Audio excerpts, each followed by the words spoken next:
You and Meek Mill have an interesting history. You guys went back and forth quite a bit, and ultimately, it died down. Did the two of you ever have a conversation after all that, or no? Um, nah, not, nah. We never conversated after that. Okay.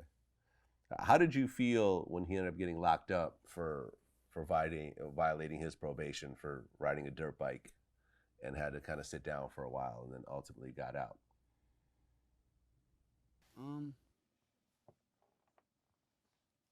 I felt like it was a crazy reason for him to be locked up, and he shouldn't have been locked up for that. You know what I mean? But it made me start thinking about a lot of stuff. Like thinking that I was thankful for all of that time I had to walk off and been able to do it without being charged or, you know what I mean, having to go through situations. Then I'm thinking about all the other millions of motherfuckers that's on probation dealing with the same shit. It just started making me think about a lot. But I definitely didn't think he should have been locked up for Willie and a bike. It's like, come on.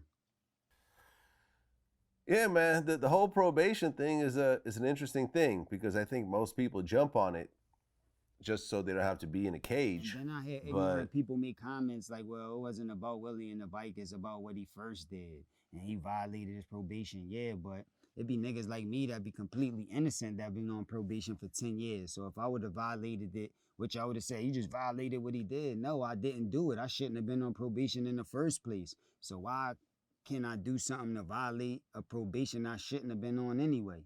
You know what I'm saying? So it's like weird. yeah, how did it feel your first day off probation?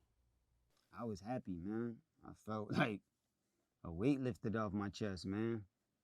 And that's when I wanted to start locking in and getting back focused again because I felt free from the probation. Like now you could just move around. Because at one point you ended up dissing 50 Cent.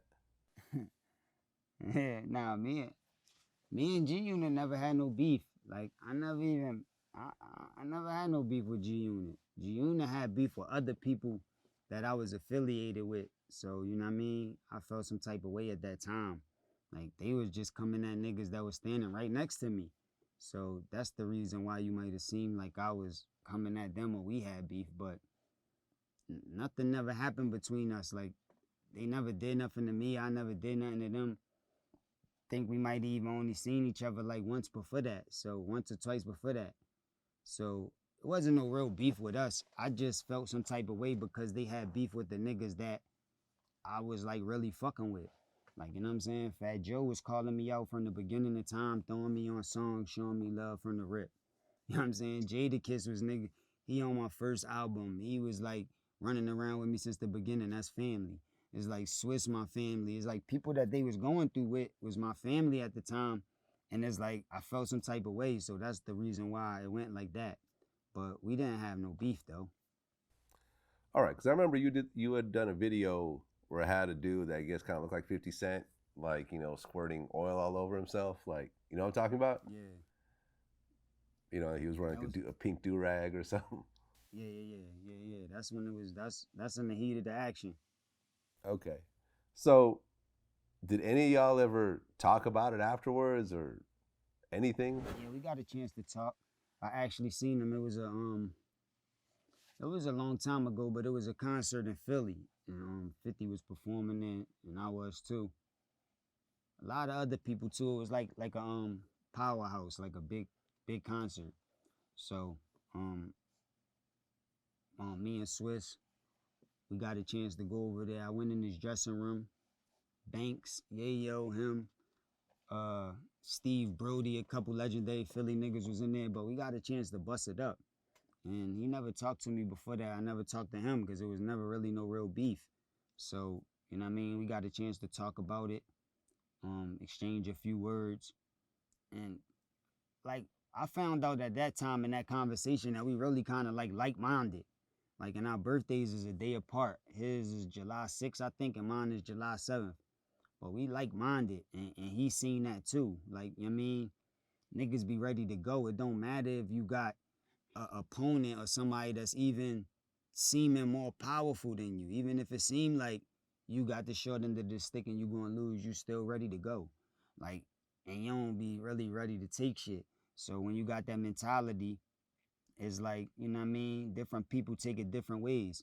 But I think he respected because that's the same mentality he got. Yeah, I agree, man. I'm glad y'all actually got to work that out. Because I know with 50, man, he don't let go of shit. Like, if y'all, if you don't work it out at 50, he'll start bashing you 15 years later out of the fucking blue. Like, Yeah, but he's the we the never pettiest of really the petty. we never really had no problems. Like he explained that to me. Like he explained why he was had issues with kissing and Fat Joe.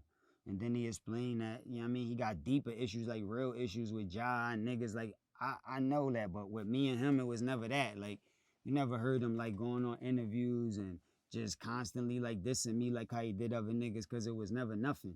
You know what I mean? So we got a chance to talk. I was happy about that. I always been a 50 fan anyway, especially his first album when that came out. That shit, I fuck with that album heavy. So I never had no real issues or problems with 50. It's just like, you can't disrespect my family while I'm with them. Like, you know what I'm saying? It don't matter who you is. So that's how I was taking it at the time. I didn't really even know 50 at the time. Dope, very dope, man. I'm glad y'all actually got to work it out and have a conversation. Yeah, yeah, yeah. I mean, I'm always glad when shit like that actually 50 a gets resolved. legend, Like, man. I respect everything 50 done with the music, the power, all of that shit, man. I'm a fan, man. I'm locked in. So that was, some young boy shit. That shit was over a decade ago. You know, shit be happening, man, but it's all love now.